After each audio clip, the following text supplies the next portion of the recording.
Hello viewers, welcome to 360 investing. तो आज के इस वीडियो में हम डायरेक्टली बात करने वाले हैं स्टॉक स्पेसिफिक, जो स्टॉक्स आने वाले टाइम में डेटा सेंटर थीम से बेनिफिट कर सकते हैं। Those who can be the major beneficiary, उसके बारे में मैं आपको डिटेल डिस्कशन दूंगा।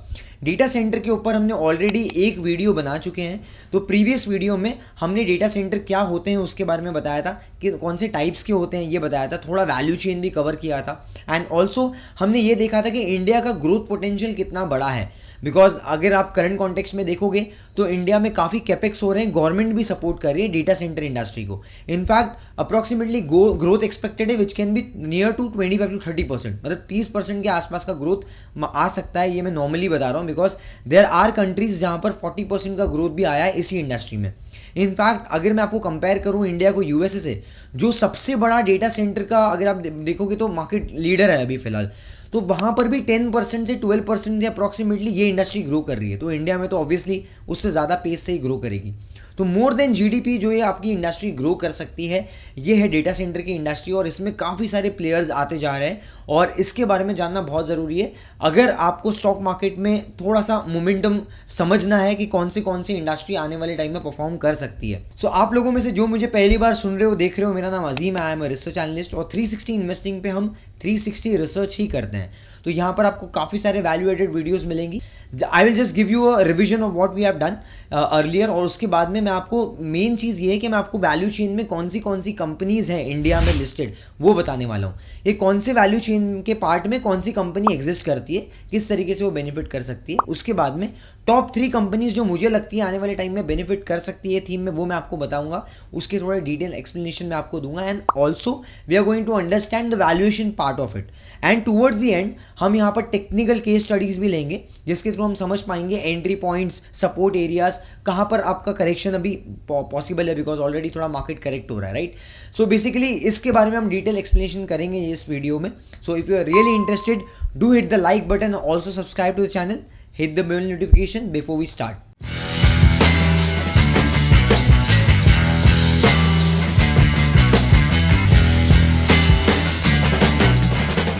सो to start with value chain, अलग अलग सेगमेंट्स है और उसमें अलग अलग कंपनीज लिस्टेड है। तो सबसे इंपॉर्टेंट चीज़ है जो हमें रन करने के लिए डेटा सेंटर को चाहिए, दैट इज़ पावर। और इसलिए आप देखो कि गवर्नमेंट काफ़ी पुश कर रही है पावर सेक्टर को। अलग अलग कैपेक्स भी अनाउंस किए गए, thermal projects, in fact wind energy, solar energy के ऊपर काफ़ी खर्चा चल रहा है। और इसलिए बीच में पावर सेक्टर्स में काफ़ी ज़्यादा मोमेंटम भी आपको देखने मिला। अब पावर क्योंकि 30% कंट्रीब्यूट करता है ओवरऑल कॉस्टिंग को, एक बार डेटा सेंटर रन करना शुरू हो गए तो पावर का बहुत बड़ा रोल प्ले है, क्योंकि हाई इंटेंसिटी पे सर्वर चलते हैं। और इसलिए आप देखोगे कि सर्वर में हीट वगैरह कूलिंग करने के लिए भी टेम्परेचर बहुत कम रखा जाता है, जो हमने पहले भी डिस्कस किया था। बट देन ये समझना है हमें इंपॉर्टेंट, इसलिए पावर डिस्ट्रीब्यूशन बहुत ज़रूरी है। इसलिए पावर डिस्ट्रीब्यूशन यूनिट्स करके BDU, ये यूनिट्स आते हैं जो बनाते हैं वोल्टेम्प और स्नाइडर इलेक्ट्रिक। ये 2 कंपनीज हैं जो ये सेगमेंट में है। उसके बाद में हम बात करते हैं कि आपको सप्लाई जो पावर का है उसमें इंटरप्शन नहीं होना चाहिए। मतलब बार बार कुछ शॉर्टेजेस हो रहे, कट्स हो रहे, पावर कट्स हो रहे, तो ये चलेगा नहीं, that won't work for data centres. So data centre में आपको कंटिन्यूस फ्लो चाहिए और इसलिए आप वहाँ पर यूज़ करते हो UPS का। अब जो UPS है, जो अनइंटरप्टेड पावर सप्लाई जो है आपका, वो अलग अलग कंपनीज बना रही है। उसमें से एक जो बेनिफिशियरी है that is also again Snyder electrical. अब जैसे हमने बात की कि सर्वर हाई इंटेंसिटी पे चलते हैं, इसके लिए उनको कूल करने के लिए चिलर्स का यूज़ किया जाता है सर्वर रूम में। और बाकी अगर आप देखोगे डेटा सेंटर्स में चिलर्स का यूज़ किया जाता है, तो वो वहाँ पर आपको वोल्टास और ब्लू स्टार रोल प्ले करता है। उसके अलावा स्विच गियर्स हैं, तो स्विच गेयर्स में company again like Schneider electrical will be a beneficiary, Salzer electronics भी है उसके अंदर। तो दे आर फ्यू प्लेयर्स जो ऑलरेडी स्विच गेयर्स वगैरह में है और यहाँ पर ये सब कंपनीज बेनिफिट कर सकती है। उसके बाद में आप देखोगे देयर विल बी जनरेटर्स, क्योंकि पावर्स को स्टोर करना, राइट, ट्रांसमिट करने, ये सब के लिए जेनसेट्स और स्टोरेज वगैरह के लिए जनरेटर्स की ज़रूरत होती है। तो उसका जो मार्केट लीडर है that is your Cummins India. And also Kirloskar भी है वो स्पेस में, बट क्यूमिंस एक बड़ा प्लेयर है वहाँ पर। So apart from that batteries is also a part of this entire value chain, जहाँ पर एक्साइड आ रहा है यहाँ पर। उसके अलावा HBL सिस्टम्स भी अपने बैटरीज वगैरह यहाँ पर कर रहे हैं। In fact HBL power was also a part of the value chain for railway के ऊपर भी हमने ऑलरेडी सेक्टरल एनालिसिस बनाया है। तो अगर आप रेलवे का सेक्टर एनालिसिस या तो हॉस्पिटल चेन का सेक्टर एनालिसिस देखना चाहते हो, उसमें इंटरेस्टेड हो, सो आपको डिस्क्रिप्शन में मैं लिंक दे दूंगा। अपार्ट फ्रॉम दैट आप हमारे चैनल को एक्सप्लोर करोगे, वहाँ पर भी आपको सेक्टर एनालिसिस मिल जाएगा। Now there are more beneficiaries like cables and wires, तो वहाँ पर KEI पॉलीकैब वगैरह हो जाता है, बिकॉज केबल्स रिक्वायर्ड है ऑब्वियसली डेटा सेंटर के पूरे थीम में। उसके अलावा there will be access control, ये सब जो बनाते हैं उसमें हाई वोल्टेज वगैरह में सीमेंस भी आ जाता है। In fact there are something like servers, there is something like your networking, right. Because क्या होता है, अगर आप पूरे, जैसे हमने अलग अलग टाइप्स के डेटा सेंटर्स हमने डिस्कस किए थे। एक एज होता है जो छोटे स्पेस के लिए चाहिए होता है, फिर कोलेशन होता है, हाइपर स्केल होता है जो बड़ी बड़ी कंपनीज कर रही है लाइक माइक्रोसॉफ्ट और गूगल, राइट। तो अब यहाँ पर क्या हो रहा है कि जब आप डेटा सेंटर की बात करोगे ना, तो वहाँ पर नेटवर्किंग भी एक रोल प्ले करेगा। उसके अलावा सर्वर्स मेजर आपका कॉस्ट और मेजर रोल प्ले करेंगे। तो सर्वर बनाने वाली कंपनी इंडिया में है नहीं। बेसिकली आप देखोगे बहुत एक ही सिर्फ नेट, आई थिंक नेटवेब है, नेटवेब एक कंपनी है, नेटवेब टेक्नोलॉजीज, जो सर्वर के अंदर कहीं ना कहीं कंट्रीब्यूट कर रही है। उसके अलावा you will have companies like HP, like Dell, तो ये सब लोग यहाँ पर कंट्रीब्यूट कर रहे हैं सर्वर्स में। तो इसलिए आप देखोगे कि नेटवेब में इतना ज़्यादा मोमेंटम आया है। सो ये स्पेस में काफ़ी अलग अलग कंपनीज जो अलग अलग वेज में कंट्रीब्यूट कर रही है। सब ब्लैक बॉक्स वगैरह हो गया, लो मार्जिन बिजनेस है। उसके अलावा सोल्यूशंस प्रोवाइड कर रहे हैं डेटा सेंटर्स के, ओरियन प्रो करके एक कंपनी है। अनंत राज ने, और रेंटल बिजनेस है, वहाँ पर वो रेंट्स पे दे रहे हैं, राइट। रेंटल बिजनेस है, ऑलरेडी एक प्लांट भी बनाया है उन्होंने, ऑलरेडी लगाया हुआ है। तो अभी वो इसलिए अनंत राज भी रिसेंट टाइम्स में अच्छा मोमेंटम आपको देखने मिला। तो ये सब चीज़ें एक पूरे वैल्यू चेन का पार्ट है। अब हम बात करते हैं स्टॉक्स की, कि कौन से 3 स्टॉक्स हैं जो मुझे लगता है कि ये थीम से आने वाले टाइम में बेनिफिट कर सकते हैं। सो ये स्पेस में सबसे पहली कंपनी हम लेते हैं, दैट इज नेटवेब टेक्नोलॉजी। अब Netweb technology high end computing solutions provide करती है। कंपनी बेसिकली जो टेल विंड्स के थ्रू जो अपने टेल विंड्स हैं इंडिया में, इस इंडस्ट्री के थ्रू हम बेनिफिट कर रहे हैं। That is your make in India, your PLI schemes, जो गवर्नमेंट खुद भी सपोर्ट कर रही है। दूसरा, डेटा सेंटर्स के सर्वर एरिया में आप देखोगे, मैंने बताया कि आपको कोई भी कंपनीज नहीं है, नेटवेब टेक्नोलॉजी का नेटवर्किंग में सर्वर में थोड़ा सा कॉन्ट्रीब्यूशन है।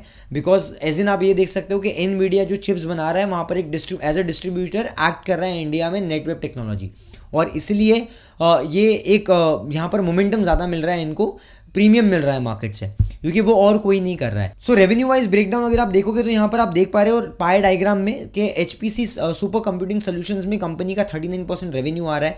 उसके अलावा 30% प्राइवेट क्लाउड बेस से आ रहा है। AI सिस्टम्स के थ्रू 15% आ रहा है। एंटरप्राइज वर्क स्टेशन वगैरह जो अडॉप्शन चल रहा है, काफ़ी कंपनीज कर रही हैं।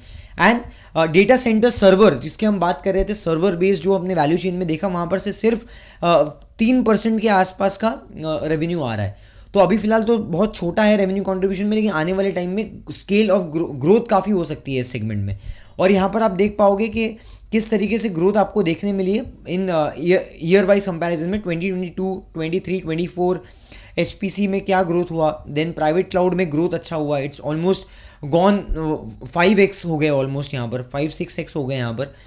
And same is the case with your AI system, वहाँ पर भी 2x 3x हो गए। HPS में भी ऑलरेडी 2x हो गया है, नियर अबाउट 2x के आसपास में। डेटा सेंटर्स में अभी तक का नॉर्मलाइज चल रहा है, बहुत ज़्यादा बड़ा ग्रोथ हमें देखने नहीं मिला यहाँ पर। एंड सॉफ्टवेयर सर्विसेज में भी आपको ग्रोथ देखने मिला। तो across all the segments this company has grown. अब यहाँ इंडस्ट्री वाइज भी रेवेन्यू देख लो, ताकि आपको समझ में आएगा भाई क्लाइंट्स कौन है कंपनी के। जैसे अगर आप हायर एजुकेशन रिसर्च में देखोगे, जहाँ पर IITs, IIM बराबर बड़े बड़े इंस्टीट्यूशन जो है वो इनके क्लाइंट्स हैं, वहाँ से 51% रेवेन्यू आता है। उसके बाद में स्पेस और डिफेंस में भी है, लेकिन दैट इज़ ओनली 14%। उसके अलावा इंफॉर्मेशन टेक्नोलॉजी अनेबल्ड सर्विसेज जो प्रोवाइड कर रही है कंपनी, उसके थ्रू कंपनी को 29% का रेवेन्यू आ रहा है, मतलब वहाँ पर ग्रोथ आ रहा है। तो ये इंडस्ट्री वाइज ब्रेकडाउन देखोगे तो ये तीनों भी इंडस्ट्री से बड़ा रेवेन्यू आ रहा है। सो ना one more important fact is that जब भी हम मार्केट में स्टॉक्स को पिक करते हैं, हमारा सबसे बड़ा रैशनल ये होता है कि भाई यहाँ पर से ग्रोथ कंपनी में कौन से बेसिस पे आएगी, मतलब which are the levers, what are the drivers for the companies growth. और यहाँ पर इसलिए हम यहाँ पर ग्रोथ ड्राइवर्स को देख रहे हैं कि कंपनी के ड्राइवर्स कौन है ग्रोथ के लिए। तो स्ट्रॉन्ग टॉप लाइन विजिबिलिटी जो पाइपलाइन में आप देख पा रहे हो, अप्रॉक्सीमेटली 35,477 मिलियन की है। ऑर्डर बुक ऑलरेडी 4,197 मिलियंस का ऑर्डर बुक है। और प्रोडक्ट पोर्टफोलियो में कंपनी कंटिन्यूसली अपग्रेड कर रही है और अपने रीच को बढ़ा रही है, और इसीलिए यहाँ पर ये स्ट्रॉन्ग ड्राइवर्स है आने वाले टाइम में कंपनी की ग्रोथ के लिए।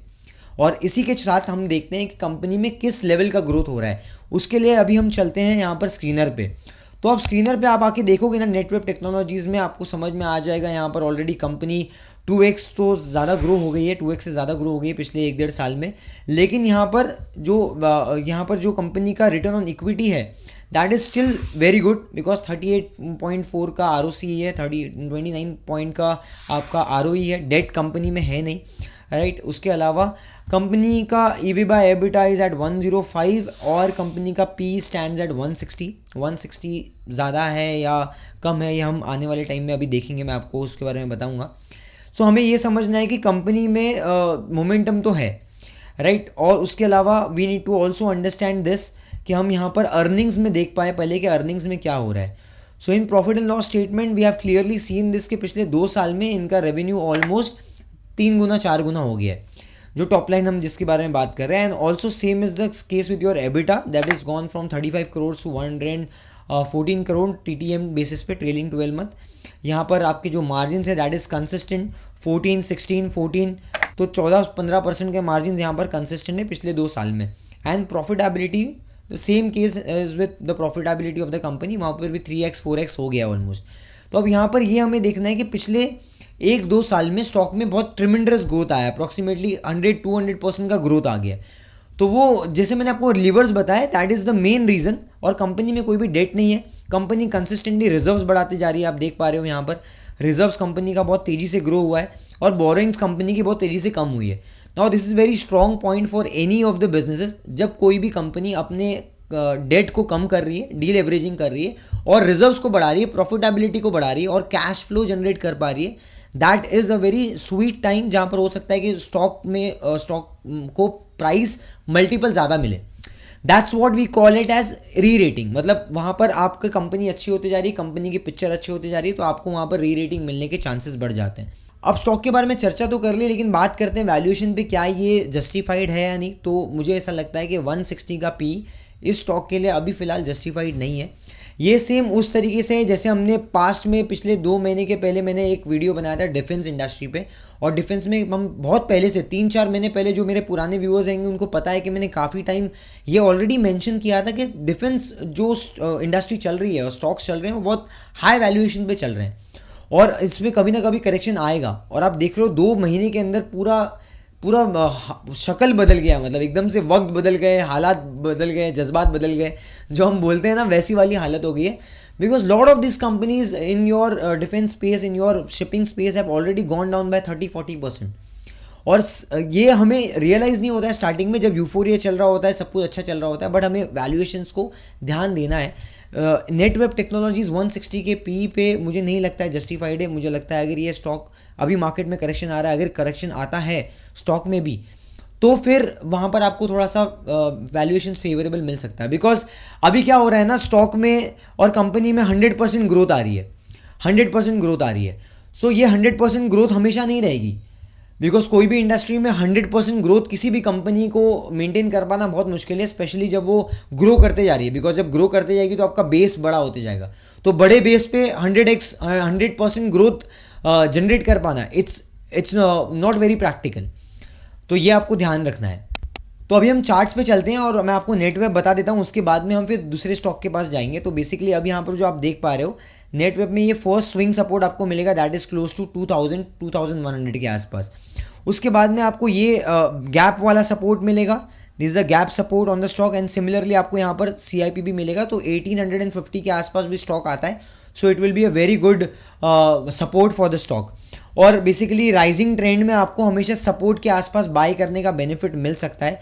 यहाँ पर मैं आपको एक ट्रेंड लाइन भी ड्रॉ करके बता रहा हूँ। तो बेसिकली यहाँ पर with the help of trend line you can see these are the major support areas for trend line also. तो अगर ये ट्रेंड लाइन के साथ साथ आपका ये सपोर्ट भी ब्रेक हो जाता है, so that is your signal कि अब यहाँ से अंडर परफॉर्मेंस शुरू हो जाएगा। तो under performance can be in price, in can be in terms of time also, मतलब हो सकता है 6-8 महीने के लिए स्टॉक साइडवेज चले जाए या चॉपी ट्रेंड में चले जाए, या हो सकता है करेक्शन आ जाए, स्टॉक वापस 1300-1500 के आसपास आ जाए। तो अब चलते हैं अगले स्टॉक के ऊपर, that is your Snyder electrical. और जैसे हमने वैल्यू चेन में बार बार बात की स्नाइडर की, तो यहाँ पर स्नाइडर के बारे में देख लेते हैं। यहाँ पर आप देख पाओगे कि बजट हाईलाइट्स में काफ़ी सारे सेगमेंट्स को, काफ़ी सारे सेक्टर्स को गवर्नमेंट ने केपेक्स प्लान्स किया है। और यहाँ पर इसमें अंदर रिन्यूएबल्स है, ट्रांसपोर्टेशन है, इंफ्रा है, सेमीकंडक्टर है और आपके ऑटोमोबाइल सेक्टर्स भी है। ये सभी में कहाँ ना कहाँ पर स्नाइडर इलेक्ट्रिकल कोई ना कोई प्रोडक्ट के थ्रू कंट्रीब्यूट कर पा रही है। और यहाँ पर high end to end cyber securities वगैरह दे रही है। जैसे हमने यहाँ पर देखा, अगर एनालिटिकल फ्रेमवर्क्स में asset advisor, power advisor, EV advisor, microgrid advisor, lot of this cloud solutions यहाँ पर सपोर्ट है स्नाइडर इलेक्ट्रिकल के थ्रू। इनफैक्ट अगर आप पावर स्पेस में बात करोगे ट्रांसमिशंस की, तो स्विच गियर्स वगैरह के बारे में हमने ऑलरेडी बात किया। डेटा सेंटर्स में हमने पीडीयू यूनिट्स और यूपीएस के बारे में बात किया, स्नाइडर वो भी बना रहे हैं। सेल्जर इलेक्ट्रॉनिक्स भी है उसके अंदर। तो there are lot of products जो ये कंपनी जिसके थ्रू बेनिफिट कर सकती है। इनफैक्ट कनेक्टेड प्रोडक्ट्स के थ्रू हमने ट्रांसफॉर्मर के बारे में बात किया था, उसके बाद में रिलेज बना रही है company. So there are lot of things that they are doing. So अब यहाँ पर आप स्क्रीन पे देख पाओगे ना, तो यू कैन क्लियरली सी कि company already power strain module बना रही है 11 किलोवाट्स के, जो आपके डेटा सेंटर्स में यूज़ हो रहे हैं। उसके अलावा 33 किलोवाट्स के पैनल्स बनाए जो ट्रांसमिशन में यूटिलिटी है which will be used in north east India, और 11 किलोवाट के panels for your power distribution companies, तो दिल्ली एनसीआर रीजन में बनाया है। तो ये एक ब्रेक थ्रू है, इसके थ्रू आप समझ सकते हो डेटा सेंटर में भी और पावर में, जो एक दोनों भी बड़े सेक्टर्स हैं जो जहाँ पर गवर्नमेंट बहुत ज़्यादा फोकस कर रही है, ये दोनों भी जगह पे बेनिफिशियरी है। और इसीलिए भी आप देखोगे मोमेंटम काफ़ी अच्छा मिला था स्नाइडर इलेक्ट्रिक को। So to cut the long story short, यहाँ पर जो पीटीएम्स बना रहे हैं वो आप यहाँ पर देखोगे एंड मार्केट यूजर्स में डेटा सेंटर्स यूज़ कर रहे हैं, उससे बेनिफिट कर रहे हैं, मेट्रोज कर रहे हैं, और इंफ्रा और इंडस्ट्रियल स्पेस मैन्युफैक्चरिंग वगैरह भी काफ़ी इसमें से बेनिफिट करेगी। सो जैसे अगर हम स्नाइडर इलेक्ट्रिक की बात करते हैं, तो आप ये देख पा रहे हो कि 18,000 करोड़ की कंपनी है। कंपनी हेल्दी ROE बना रही है, लेकिन फिर भी डेट टू इक्विटी थोड़ा सा हायर साइड पे, जो आने वाले टाइम में मैं एक्सपेक्ट कर रहा हूँ कि अगर ये कम कर पाए तो और ज़्यादा बेटर इसको मोमेंटम मिल सकता है मार्केट में, और हायर प्रीमियम मिल सकता है। उसके अलावा लास्ट 3 साल का सेल्स ग्रोथ अगर आप देखोगे दैट इज़ 19%, और 19% पे कंपनी टॉप लाइन ग्रो कर पा रही है, that is a very positive thing. Operating margin अगर आप देखोगे 14% है। एंड उसके अलावा कंपनी अगर यहाँ पर आप देख पा रहे हो पेग रेशियो जो है that is still favourable because it is less than 1। तो कंपनी का ग्रोथ जितना है उतना मोमेंटम आपके स्टॉक प्राइस में भी है, ये फिलहाल बता पा रहा है कि कंपनी में ग्रोथ है पॉजिटिव। अब कंपनी ग्रोथ के एस्पेक्ट से देखते हैं इसको। So right now you can clearly see, it's clearly visible कि प्रॉफिट एंड लॉस स्टेटमेंट में अगर आप वाई ऑन वाई बेसिस पे देखोगे, ईयरली कंपैरिजन करें तो 2021 में 1300 करोड़ के आसपास का टॉप लाइन था, जो बढ़ के आपका 2300 करोड़ हो गया है। तो ये ऑलमोस्ट आपका डबल होने आ गया है कुछ टाइम में, ऑलमोस्ट एक अगले साल तक ये डबल हो जाएगा। सो 3 साल में अगर आप देखोगे रफली 3.5 ईयर्स में ऑलमोस्ट कंपनी का टॉप लाइन डबल हो गया। यहाँ पर अगर मार्जिन की बात करोगे, see the major reason behind your re rating एक कैपेक्स तो है, नए सेगमेंट्स में कंपनी अच्छे प्रोडक्ट्स लेके आ रही है, ये भी एक है, लेकिन मार्जिन एक्सपांशन मिल रहा है। You can see the kind of margin expansion, 2% से मार्जिन एक्सपांड होकर 13-14% पे हो गया। सो ये एक और ग्रोथ ट्रिगर है कंपनी के लिए। And similarly you can see the case with your bottom line also कि 28 करोड़ का आपका ग्रोथ जो है वो 172 करोड़ हो गया, right. So this is how the company overall picture changes when your company started performing and when your company starts kicking in more good products, and वहाँ पर आपके बहुत ज़्यादा अच्छे उनको ब्रेक थ्रूज मिल जाए, कैपेक्स भी हो रहा है। So government is also pushing the lot more staffs. तो यहाँ 19% आपको सेल्स ग्रोथ मिलेगा 3 साल में, 150% ग्रोथ आपका पैट में है, एंड 87% ग्रोथ आपका स्टॉक प्राइस में है, राइट। ये चीज़ आपको देखने मिली। अब हम यहाँ पर एक और चीज़ यहाँ पर देखते हैं बैलेंस शीट में क्या हो रहा है। तो बैलेंस शीट में बोरोइंग्स जो अभी आपका 629 करोड़ से गिर के 547 करोड़ आ गया, ये पॉजिटिव है, गिर रहा है, लेकिन इसको थोड़ा सा और कम कर पाए आगे तो that will be a very great sign for market to get it rerating. And यहाँ पर आपको रिजर्व्स आप देख सकते हो, reserves and your capital, equity capital, ये in context to your borrowings will give you debt to equity. और यहाँ पर आप देख पा रहे हो borrowings is more than your reserves and capital, इसलिए डेट टू इक्विटी 1.85 हमें देखने मिला। And now will move on to your cash flow. तो कैश फ्लो जैसे हमने देखा हायर आरओसी आरओई बना रही थी कंपनी, तो ये कैश फ्लो एकदम सही है यहाँ पर, मतलब कंपनी को पैसे रियलाइज़ होके आ रहे हैं। ऐसा नहीं है कि कंपनी कोई कैपिटल इंटेंसिव बिजनेस में है तो रियलाइजेशन नहीं मिल रहा है, पैसा तो जा रहा है लेकिन उसके अंदर से कैश कन्वर्ट नहीं हो पा रहा है, ऐसा कुछ भी प्रॉब्लम नहीं दिख रहा है अभी यहाँ से। तो इनफैक्ट यहाँ पर आप देख पाओगे शेयर होल्डिंग पैटर्न में तो प्रमोटर जो है वो काफ़ी टाइम से सस्टेनेबल होल्डिंग्स रखा है अपने। प्रमोटर ऐसा नहीं है कि 3x 4x स्टॉक हो गया तो प्रमोटर ने बेच दिया। ये हमने देखा था अल्काइल अमाइंस में और बाकी अलग स्टॉक्स में भी। आप देखोगे कि जब ऊपर के लेवल पे गया था तभी मोतीलाल वगैरह के साथ में भी आपने देखा था कि 2017 के आसपास में थोड़ा स्टेक बेच दिया गया था। उसके बाद में हमने ये चीज़ अल्काइल अमाइंस में देखा 2021-22 के आसपास, वहाँ पर भी प्रमोटर्स ने माल बेच दिया। तो it has happened with lot of different companies, but then over here so far there is no stake dilution happened. And यहाँ पर जो DIs है वो भी कंसिस्टेंटली आप देखो 1.75% से 2.76% तक अपने पोजीशंस को ऑलरेडी बढ़ा लिए हैं। तो मुझे लगता है कि ये कंपनी आने वाले टाइम में अच्छा कर सकती है अगर ये पूरा कैपेक्स स्टोरी में बेनिफिट करते जाएंगे तो। अब हम टेक्निकली जब हम स्नाइडर इलेक्ट्रिक की बात करते हैं so we can see this, there is a one support, swing support over year, and year there is a immediate support जो ऑलरेडी स्टॉक आ गया है। बट देन मुझे लगता है कि आने वाले टाइम में ये स्टॉक यहाँ पर 650 और 575 के बीच में आया juncture, you can see there will be couple of more supports that stock will take. ये मुझे लगता है as per my experience, because 10 साल का जो मुझे एक्सपीरियंस है फंडामेंटल टेक्निकल्स करते हुए, तो मुझे लगता है कि ये यहाँ पर आके थोड़ा स्टॉक होल्ड करेगा and then you can review at your end. और यहाँ पर एक चीज़ हमें भी देखना है यहाँ पर कि प्राइस में यहाँ पर अभी भी पॉजिटिविटी है, बिकॉज यहाँ पर बड़े बड़े कैंडल, इनफैक्ट ये जहाँ पर बड़ा कैंडल आपको देखने मिला पॉजिटिव, वॉल्यूम्स भी आपको पॉजिटिव देखने मिली। अभी अगर आप इसको मैं आपको वीकली स्केल पे बताऊंगा तो स्टॉक का प्राइमरी ट्रेंड अभी भी पॉजिटिव है। So the primary trend is again positive. Immediate trend जो है अभी वो फिलहाल साइडवेज होते जा रहा है, because in last 3 months stock ने कोई मेजर परफॉर्मेंस आपको दिया नहीं है। तो वन शुड इवैल्यूएट कि आने वाले टाइम में पैटर्न क्या फॉर्म हो रहे हैं। बने रहिए हमारे साथ में, 360 इन्वेस्टिंग के साथ में जुड़ जाइए, ऐसे बहुत सारे केस स्टडीज़ हम लाते रहेंगे।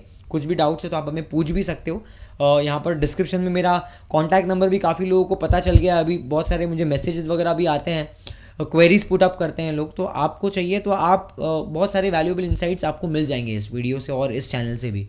सब्सक्राइब कर दीजिए। तो अगर आप क्यूमिंस इंडिया को देखोगे तो 3 अलग अलग सेगमेंट है, बिजनेस सेगमेंट। एक आपके इंजन्स वगैरह बना रहे हैं जो इंडस्ट्रियल और मैन्युफैक्चरिंग स्पेस वगैरह में ये ऑलरेडी प्रोवाइड कर रहे हैं, और उसके बाद में एक और स्पेस है जहाँ पर ये कंट्रीब्यूट करते हैं which is your power transmission and all, जहाँ पर ये जेनसेट्स बनाते हैं, जनरेटर्स बनाते हैं। रेसिडेंस वगैरह में भी जनरेटर्स वगैरह यूज़ होते हैं लोगों के पास में। एंड इनफैक्ट एक और चीज़ है यहाँ पर जो ये कर रहे हैं, that is your distribution channel.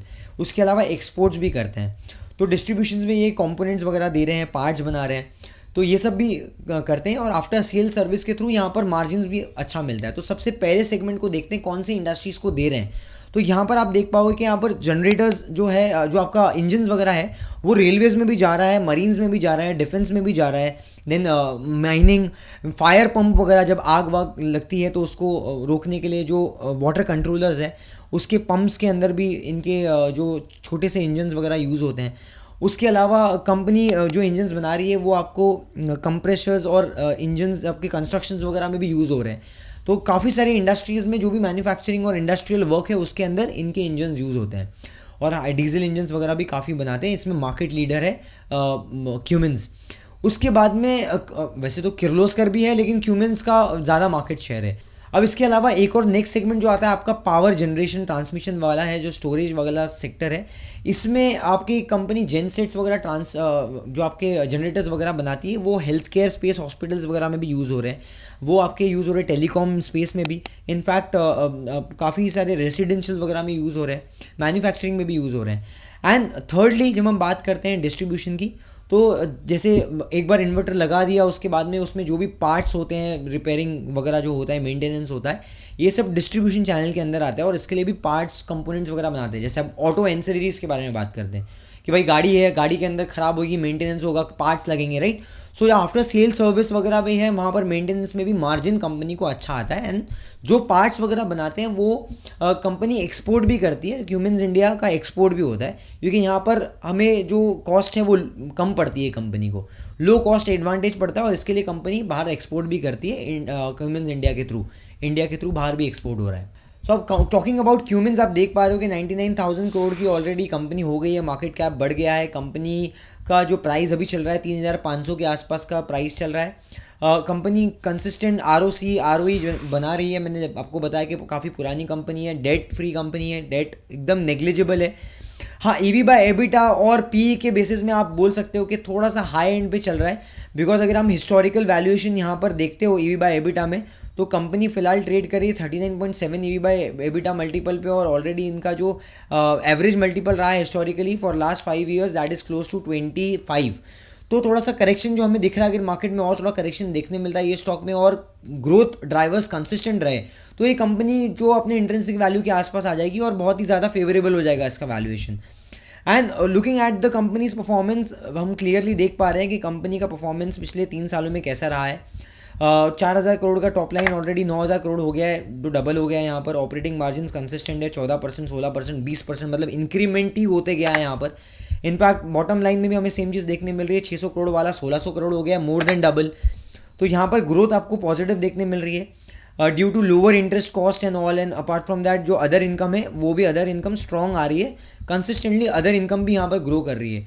So you can see this, operating income तो ग्रो कर रही है, लेकिन अदर इनकम भी किक इन कर रही है, और इसलिए आपको जो पैट में वहाँ पर मोमेंटम ज़्यादा देखने मिल रहा है। यहाँ पर भी आप देख सकते हो, it's just a summary, because जब आप स्टॉक को आपको छोटे से एक ही फ्रेम में जल्दी से देखना है, तो आप ये भी देख सकते हो जो मैं आपको बता रहा हूँ। यहाँ पर सेल्स ग्रोथ आप देख पाओगे 27% 3 साल में प्रॉफिट ग्रोथ 37%, 60% आपका स्टॉक का CAGR ग्रोथ हो गया है।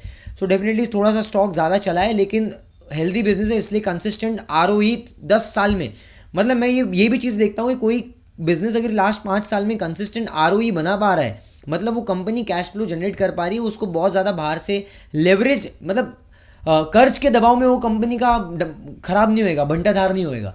सो ये भी एक बहुत इंपॉर्टेंट साइड व्यू है जो आप देख सकते हो। ये विद थोड़ा थोड़ा जैसे आप देखते जाओगे तो यू विल लर्न स्लोली किस तरीके से आपको अलग अलग चीज़ें दिखती है, और आप उसको लिंक करना शुरू कर देते हो कि यहाँ पर ये है, इसका क्या मतलब है, इसका क्या मतलब है।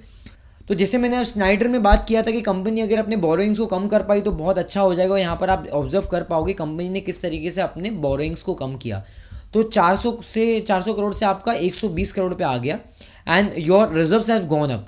This is also a very positive sign for strong management कि आप कैश फ्लो तो जनरेट कर रहे हो, लेकिन आप बोरोइंग्स भी कम कर रहे हो, just to reduce the interest cost burden, and you are leveraging on the opportunities जो मार्केट में आ रहे हैं। तो साउंड मैनेजमेंट है, तो मैंने पहले ही बोला बहुत पुरानी कंपनी है, तो मैनेजमेंट साउंड है, all the things looks good.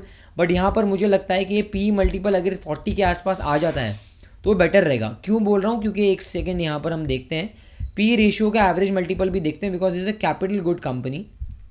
यहाँ पर आप देख पाओगे PE मल्टीपल ऑलमोस्ट 38 का एवरेज मल्टीपल मिल रहा है, और इसलिए 40 के आसपास आ जाएगा तो एकदम फेवरेबल के आसपास आ जाएगा। और कीपिंग इन माइंड कि हम ऑलरेडी एक पॉजिटिव ट्रेंड में चल रहे हैं, India is a positive growth story, अभी 7% अपना GDP ग्रोथ रेट बन रहा है। तो मुझे लगता है कि आने वाले टाइम में ये स्टॉक में मोमेंटम आ सकता है।